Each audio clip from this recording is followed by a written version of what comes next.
Top quality और consistent performance के लिए सिर्फ सिल्वर पंप नाम याद रखना।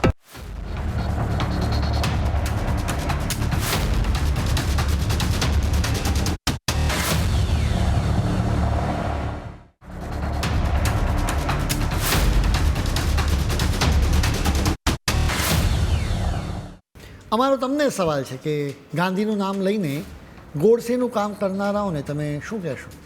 દંભી કહેશો કે ગદ્દાર? તમારે આવા જે કંઈ પણ વિશેષણો કહેવા હોય ને એને બચાવીને રાખજો, કેમ કે શક્ય છે કે કોકરોચ જનતા પાર્ટી માટે તમારે એનો ઉપયોગ કરવો પડે. અત્યારે આ કોકરોચ ઓનલાઈન દેકારો મચાવી રહ્યા છે. 6 જૂન માટે એક તખ્તો તૈયાર કરી રહ્યા છે.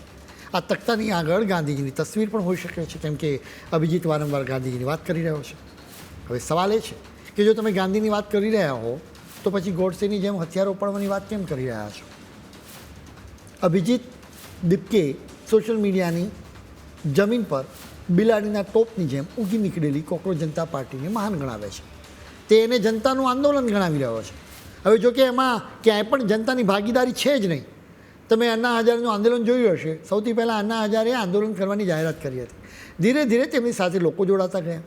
અરવિંદ કેજરીવાલ, કિરણ બેદી અને કુમાર વિશ્વાસ જેવા લોકો જોડાયા. તેઓ આંદોલનને કેવી રીતે ચલાવવું એની રણનીતિ તૈયાર કરતા હતા. લોકો પણ આવીને સૂચનો આપતા હતા. આ રીતે જનતાની ભાગીદારી રહી હતી. કોકરોચ જનતા પાર્ટીના કેસમાં તો એવું બિલકુલ નથી. અહીં તો જનતાની બિલકુલ ભાગીદારી છે જ નહીં. આ દેશના યુવાનોએ વિચારવું પડશે કે તેમણે શા માટે અભિજીત દીપકેની વાત માનવી જોઈએ. અન્ના હજારે પોતાની વિશ્વસનીયતા ઊભી કરી હતી, તો બીજી તરફ અભિજીતનું ચરિત્ર શંકાસ્પદ છે. હવે રહી વાત ભાગીદારીની, તો તમે જુઓ કે અહીં બધા જ નિર્ણયો અભિજીત પોતે લઈ રહ્યો છે. કોઈની સાથે કોઈ ચર્ચા કરવાની જ નહીં. તમામ નિર્ણયો તે એકલો જ લે છે. તમે જુઓ કે તેણે પોતાની રીતે જ કોકરોચ જનતા પાર્ટી બનાવવાની જાહેરાત કરી દીધી, જેનો એજન્ડા રાખવામાં આવ્યો શિક્ષણ મંત્રી ધર્મેન્દ્ર પ્રધાનની હકાલપટ્ટીનો સ્વાભાવિક તે વિદ્યાર્થીઓનો ઉશ્કેરવાના હતા, એટલે જ નિશાના પર શિક્ષણનો જ મુદ્દો રાખવામાં આવ્યો. હવે તમે માની લો કે એક વખત અભિજીતે કોકરોચ જનતા પાર્ટી બનાવી દીધી, એની સાથે લોકો જોડાયા પણ ખરા. એ પછી તો તેણે બધા જ લોકોની સાથે ચર્ચા વિચારણા કરવાની જરૂર હતી. જો કે અભિજીત સન્મુખતાની જેમ નિર્ણયો લેતો રહ્યો. જેમ કે તેણે પોતાની રીતે જ 3 પ્રવક્તાઓની ઘોષણા જાતે કરી દીધી. તેણે કોઈ મિટિંગ પણ ન બોલાવી. એમ લાગે કે તેને પણ ક્યાંકથી આદેશ મળી રહ્યો હશે, એટલે જ એ મુજબ તે વર્તી રહ્યો છે. હવે એ આદેશ આમ આદમી પાર્ટીમાંથી પણ મળ્યો હોઈ શકે છે, કેમ કે કોકરોચ જનતા પાર્ટીને આપની બી ટીમ કહેવામાં આવી રહી છે. અભિજીતે પોતાની રીતે જ કોકરોચ જનતા પાર્ટીનો એજન્ડા અને બંધારણ સહિત બધું નક્કી કરી લીધું. એટલું જ નહીં, પોતાની રીતે જાહેર કરી દીધું કે તે 6 જૂને દિલ્હીમાં જંતર મંતર ખાતે વિરોધ પ્રદર્શન કરશે. હવે આ નક્કી કરવા માટે તેણે કોની સાથે ચર્ચા કરી એ પણ કહેવામાં આવ્યું નથી. તેણે દાવો કર્યો કે તે શાંતિપૂર્ણ વિરોધ પ્રદર્શન કરશે, પરંતુ આ સંગઠનની સચ્ચાઈ અને તૈયારીઓ તમે જોઈ લો. તમે કદાચ આ ભાઈનો વિડીયો સોશિયલ મીડિયા પર જોયો પણ હશે. કદાચ તમે આ વિડીયો નહીં જોયો હોય તો પણ વાંધો નહીં, અમે તમને કહીશું કે આ કોકરોચ શું કહે છે. અમે કોઈનું અપમાન નથી કરતા, પરંતુ આ લોકો પોતાની જાતને કોકરોચ ગણાવે છે, એટલે અમે તેમની ઈચ્છાનું પાલન કર્યું.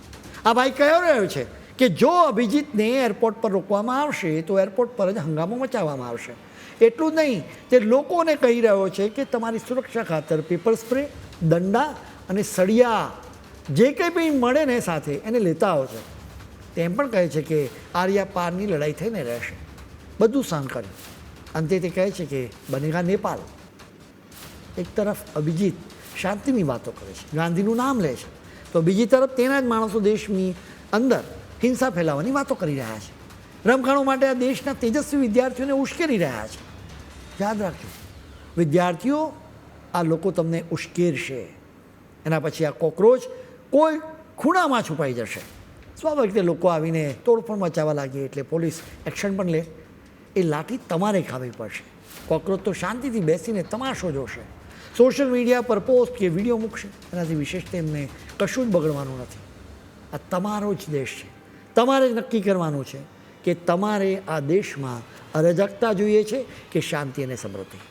આ લોકો કહે છે કે બનેગા નેપાલ. આ લોકો નેપાળના મોડેલનો ભારતમાં અમલ કરવા માંગે છે. તેઓ ભૂલી ગયા છે કે ભારત એ દેશથી અલગ છે. જેમ કે નેપાળ માંડ 1.5 લાખ ચોરસ કિલોમીટર વિસ્તારમાં ફેલાયેલો દેશ છે, જેની સામે ભારત 33 લાખ ચોરસ કિલોમીટર વિસ્તારમાં ફેલાયેલો છે. વળી તમે એ પણ જુઓ કે નેપાળમાં સમસ્યા એ હતી કે ત્યાંના પીએમ ભ્રષ્ટ હતા, બલકે નેપાળને અત્યાર સુધી એવા જ નેતાઓ મળી પણ રહ્યા છે તો બીજી તરફ ભારતમાં પીએમ મોદીની વિરુદ્ધ કોઈ જ નારાજગી નથી. તમે છેલ્લા 2 થી 3 વર્ષોમાં યોજાયેલી વિધાનસભાની ચૂંટણીઓના પરિણામો તમે જોઈ લો, એનાથી જ તમને ખ્યાલ આવી જશે. અભિજીત નેપાળની જેમ ભારતમાં રમખાણો ફેલાવવા માંગે છે. હવે તમે એનો વધુ એક પુરાવો છો. તેણે તેની એક પોસ્ટમાં ફિલ્મ રંગ દે બસંતી ફિલ્મનો એક વિડીયો રજૂ કર્યો હતો. આ ફિલ્મની કહાની એવી છે કે દેશના સંરક્ષણ મંત્રીની હત્યા કરવામાં આવે છે. આ વિડીયોથી અભિજીત મેસેજ આપવા માંગે છે કે આ રીતે યુવાનોએ આગળ આવીને ભારત સરકારના મંત્રીઓની નુકસાન પહોંચાડવું જોઈએ. જોકે તેને બાદમાં વિચાર આવ્યો કે આ રીતે તો તેની પોલ ખુલી જશે, એટલે તેણે એ પોસ્ટમાંથી રંગ દે બસંતી ફિલ્મનો એ વિડીયો હટાવી દીધો. આ લોકો અરાજકતા ફેલાવવા માંગે છે. તમે એનો વધુ એક પુરાવો જોઈ લો. કોકરોચ જનતા પાર્ટીના પ્રવક્તાઓ કહી રહ્યા છે કે પોલીસની પરમિશન માંગવાની કોઈ જ જરૂર નથી. આ સિસ્ટમ જ બદલી નાખવી છે. એટલે કે તેમનો કહેવાનો અર્થ એ છે કે આ દેશના લોકોએ પોલીસ, કોર્ટ કે બીજી કોઈ પણ સંસ્થામાં માનવાની જરૂર જ નથી. હવે આ લોકો આવું કેમ કહે છે એનું પણ તમે કારણ જાણી લો. કોકરોચ જનતા પાર્ટી ખરેખર તો આમ આદમી પાર્ટીની બી ટીમ તરીકે કામ કરી રહી છે. આમ આદમી પાર્ટી દિલ્હીમાંથી આઉટ થઈ ગઈ. એટલું જ નહીં, પંજાબ વિધાનસભાની ચૂંટણીમાં પણ હારી જાય એવી સંભાવનાઓ દેખાઈ રહી છે. એટલે જ હાર ભાડી ગયેલા આ લોકો દેશમાં અરાજકતા ફેલાવવા માગે છે. હવે આ અરાજકતા ફેલાવવા માટે 6 જૂનની તારીખ નક્કી કરવામાં આવી. આ તારીખ નક્કી કરવા પાછળ એક ખાસ કારણ છે. આ જ દિવસે ખાલિસ્તાની લીડર જર્નલ સિંહ ભિંડરાવાલે ઠાર મરાયો હતો. ઓપરેશન બ્લુ સ્ટારના છેલ્લા દિવસે એટલે કે 6 જૂન 1984ના દિવસે ભિંડરાવાલે માર્યો ગયો હતો. એટલે કોકરોચ જનતા પાર્ટીની સાથે ખાલિસ્તાનીઓ પણ જોડાયા હોઈ શકે. આમ પણ કુમાર વિશ્વાસ સહિત અનેક લોકોએ આરોપ મૂક્યો છે કે આમ આદમી પાર્ટી ખાલિસ્તાનને સપોર્ટ આપી રહી છે. હવે કોકરોચમાં એ જ જીન્સ છે, એટલે જ તો 6 જૂનનો દિવસ પસંદ કરવામાં આવ્યો છે. હવે તમારે નક્કી કરવાનું છે કે તમારે આ દેશને બરબાદ કરવો છે કે આબાદ રાખવો છે. આપણો દેશ આર્થિક પ્રગતિ કરી રહ્યો છે, ત્યારે ચારે બાજુથી કાવતરા રચવામાં આવી રહ્યા છે.